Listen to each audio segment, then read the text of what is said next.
In post-war Japan, a country trying to rebuild its spiritual and cultural identity, a silent and almost forgotten woman would become one of the most enigmatic prophetic figures of the 20th century.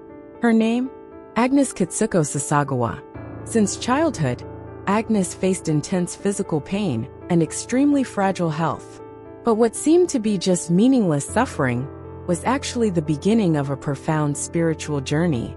Diagnosed with total deafness, she found solace not in human words, but in silence. And in that silence, something began to speak to her. As an adult, Agnes joined the congregation of the Servants of the Eucharist in Akita, a small religious community in northern Japan. It was there, isolated from the world, that the supernatural experiences began. Everything began in 1973, when Agnes started to perceive an inexplicable presence. An angel appeared to her, a luminous being who guided her during moments of prayer and prepared her for something greater. Days later, she received the first of 3 messages directly from the Virgin Mary. These messages were not mere words of comfort. They were severe warnings, prophecies about the future of humanity and the Church itself. And they were accompanied by intense physical signs, pains, bleeding, and inexplicable phenomena. But what really shocked everyone was what happened to a wooden statue of the Virgin Mary that was in the convent. The image began to cry. Literally, in front of witnesses, he shed human tears, then sweat, and then blood. There were more than 100 occasions when the statue cried. Doctors examined, scientists tried to find explanations, but no one could prove fraud. The phenomena were real and deeply disturbing. The story of Agnes, once confined to a small group of nuns, began to spread around the world. But like so many prophecies in the past, it was ignored by many, seen as an exaggeration, superstition, or the invention of fanatics. Time, however, would begin to change that perception. If this story has already moved you, subscribe to the channel now. This is just the first part of a revelation that spans decades.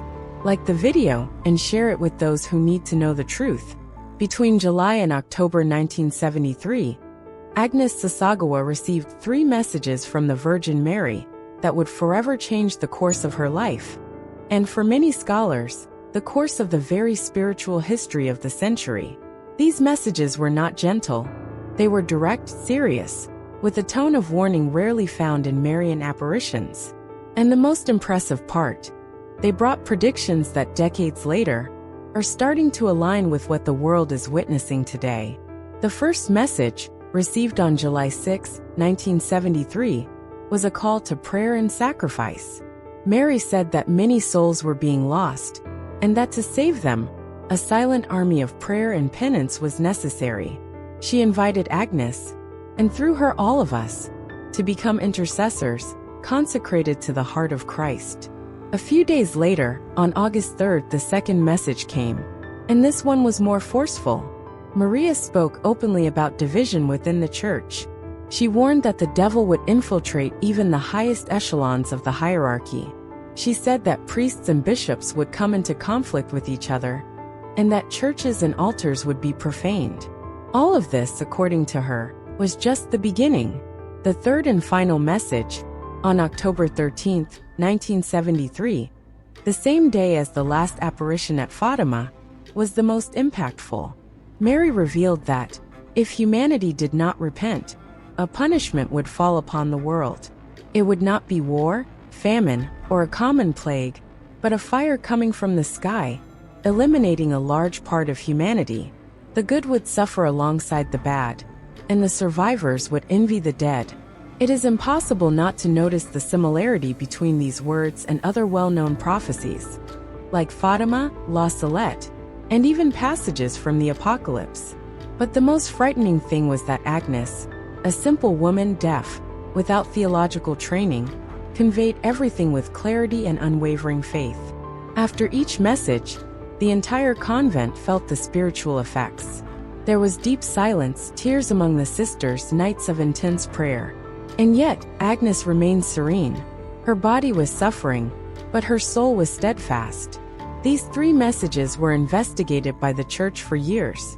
In 1984, the then local bishop, John Shojiro Ito, officially declared that the events of Akita were worthy of faith.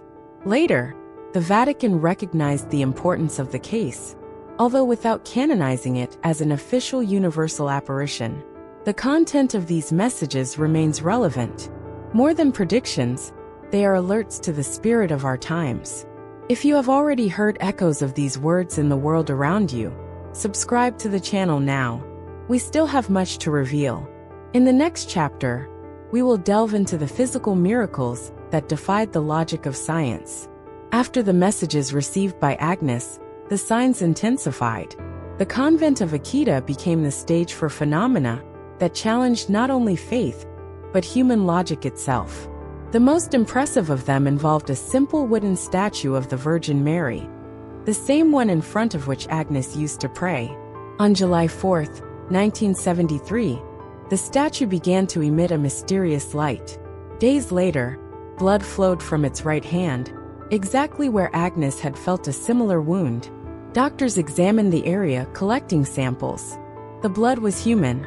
The wound in the image matched, in angle and position, the one Agnes had suffered. And strangely, both wounds healed on the same day. But what moved both the faithful and the skeptics the most was the phenomenon of the tears. The image cried, not once or twice, but 101 times over 6 years. And each episode was accompanied by an intense spiritual atmosphere. Witnesses reported the scent of roses, a deep sense of peace, or on the contrary, reverent fear. Among those who witnessed the events were doctors, reporters, religious figures, and authorities. One of the most respected investigators, Professor Sasagawa from Akita University, confirmed that the tears, sweat, and blood had legitimate human characteristics, with no signs of manipulation. The case thus became one of the most documented Marian phenomena in history. Agnes, during these events, continued to receive inner messages. Not always audible, for she was still deaf, but deeply understood in her heart. She had become, in the eyes of many, a bridge between heaven and earth. Her face radiated serenity, even amidst the pain. The impact of the miracles spread. Pilgrims began to visit the convent. Curious and devoted people sought to understand what was happening. And more than physical miracles, many reported deep emotional and spiritual healings. It was as if something invisible touched each visitor. The church, cautious, observed and investigated. But even without officially proclaiming them as dogmas, the signs of Akita began to be recognized as a call to spiritual seriousness. A visible reminder that heaven continues to act, even in modern times. These miracles challenged science, but above all they challenged the human heart. Are we still capable of recognizing when God speaks so clearly? If you believe that miracles like these have a greater purpose, subscribe to the channel now. Share this video with someone who needs to believe in the invisible again. And get ready. In the next part, we will reveal why these prophecies resurfaced in 2019 and what is happening now. Almost 5 decades have passed since the miracles of Akita. The world changed, technology advanced, societies became more skeptical. But in 2019, something unexpected happened. The prophecy returned. At the height of a turbulent global scenario, political crises, fires in historic cathedrals, pandemics looming on the horizon, a new message would have been received by Agnes Sasagawa. Already elderly and still living in silence, she would have received a clear and urgent instruction. Put ashes on your head and pray a rosary of penance every day. That simple yet powerful phrase echoed among those who knew Akita's story. Ashes on the head are a biblical symbol of repentance and preparation, and the rosary, a spiritual weapon. For many, this call sounded like a warning. Something was about to happen. A few months later, the world would enter one of the greatest health crises of the modern era. The COVID-19 pandemic transformed routines, closed churches, isolated nations. For the first time, the Vatican suspended public Easter celebrations. Faithful around the world found themselves deprived of the sacraments. The spiritual world seemed to have been silenced. But for those attentive to the signs, this was just the beginning. Theologians and scholars began to revisit the messages of Akita. The division within the church, foretold in the second message, was becoming increasingly visible. Heated discussions about doctrine, morality, and papal authority dominated religious forums. Some priests spoke openly about spiritual confusion. Bishops disagreed with each other. The prophesied crisis seemed to have settled in. The fire from the sky, mentioned in the third message, began to be interpreted in various ways. Economic collapses, environmental catastrophes, extreme social polarizations, uncontrolled artificial intelligence. Everything pointed to a time of purification. And at the center of it all was the silent memory of a Japanese lady, bearer of a message that seemed increasingly relevant. Agnes did not seek fame, did not give interviews, did not make public preachings. Her testimony remained alive through example, not through exposure. This reactivation of the prophecies provoked a new movement among the faithful. Prayer groups began to form, focused on the rosary and penance. New generations discovered the story of Akita through the internet, social media, and videos like this one. The message had come out of Japan and reached the world. And now, the question that hangs in the air is, has the third part of the prophecy already begun to be fulfilled? Or is heaven still giving us time? If you feel that this story is connecting with the times we are living in, like this video and subscribe to the channel now. In the next episode, we will explore the parallels between Akita, Fatima, and the apocalypse, and what this reveals about the future that awaits us. Although separated by continents and decades, the events of Akita and Fatima bear striking parallels, both in their content and in their purpose. In both cases, simple women were chosen to convey celestial messages, warning humanity about times of suffering, apostasy, and purification. In Fatima, in 1917, 3 children received from Our Lady predictions about wars, persecutions of the church, and the urgent need for conversion. The third part of the so-called Secret of Fatima, kept secret for decades, spoke of a figure dressed in white being attacked amidst ruins, and of a world in spiritual desolation. Now, in Akita, the message is even more direct. It's not just about visions but clear words. Fire will fall from the sky, bishops will oppose bishops, altars will be profaned. And the only possible response is prayer, penance, rosary. Many scholars point out that Akita is a spiritual continuation of Fatima, as if heaven were insisting on the same message, this time even more emphatically. Both warn of a time when humanity would turn away from the truth, and faith would be profoundly shaken, not by external enemies, but from within the church itself. Moreover, the echoes with the apocalypse are inevitable.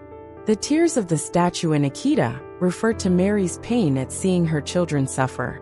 The blood and sweat are signs of suffering, struggle, and sacrifice. The fire described in the third message recalls the judgments of the trumpets and bowls in the book of John. Everything converges to the idea of a deadline, a decisive point in human history. And the question remains, are we prepared for this time? Or do we continue ignoring the signs? The strength of the messages from Akita, just like those from Fatima and the apocalyptic visions, lies not only in the prediction of catastrophes. It is in the call to personal transformation. The true revolution that these apparitions propose is silent. Daily prayer, fasting, confession, devotion to the Immaculate Heart of Mary. These are the spiritual weapons offered, not to escape difficult times, but to go through them with faith, to illuminate the path of others, to keep the flame of hope alive. And you, have you started your preparation? If this message touched you, subscribe to the channel now, like the video, activate the bell, and share it with those who haven't yet awakened to what's happening. Next, let's move on to the final part, Agnes's lesson for our times. Agnes Sasagawa did not seek notoriety, nor did she cry out for attention. Unlike so many figures who emerge in turbulent times trying to lead crowds, she remained silent. Her life was a serene response to the grandeur of the messages she received. Now elderly, physically weakened, and still deaf, Agnes lives in seclusion and prayer. Her presence, even away from the spotlight, continues to inspire. His greatest lesson may not be in the words he conveyed, but in the way he lived them, with humility, unwavering faith, and complete dedication. In a world thirsty for instant answers and visible solutions, Agnes teaches us that the true spiritual battle is fought in the invisible, that the greatest miracles are not the tears of a statue, but the silent conversions, that the greatest battles are not in the headlines, but in the heart of each person who chooses the truth, even when it is hard. Her fidelity, even in the face of pain and misunderstanding, echoes as a testament that the calls from heaven do not need an audience. They only need someone to say yes. She was not the protagonist of a prophecy. She was just the channel through which the divine voice could be heard once more. And perhaps this is the final message of Akita, that God still speaks, that Mary still weeps, that the sky still watches and waits. But the answer will not come from great institutions, nor from mass movements. It will come from each soul who, like Agnes, accepts the daily cross and walks in silence, with the rosary between their fingers and hope shining in their eyes. Akita is not an event of the past. It is a continuous call, a reminder that time is short, but mercy is long, and that even in the face of chaos, there is still time to turn back to God. Today, as wars break out, values are corrupted and faith wavers, the silent figure of Agnes becomes stronger than ever. She shows us a simple yet demanding path, a path that demands renunciation, vigilance, and prayer, but which inevitably leads to the light. This was the last part of the series on the revelations of Akita. If this story touched you, share this video, subscribe to the channel, and join us to keep the flame of spiritual vigilance alive. Our goal of 100 subscribers is getting closer and closer, and you are part of it. And if you want to continue investigating prophecies like this, click on the card and watch our next video. The sky continues to speak. The question is, are we listening?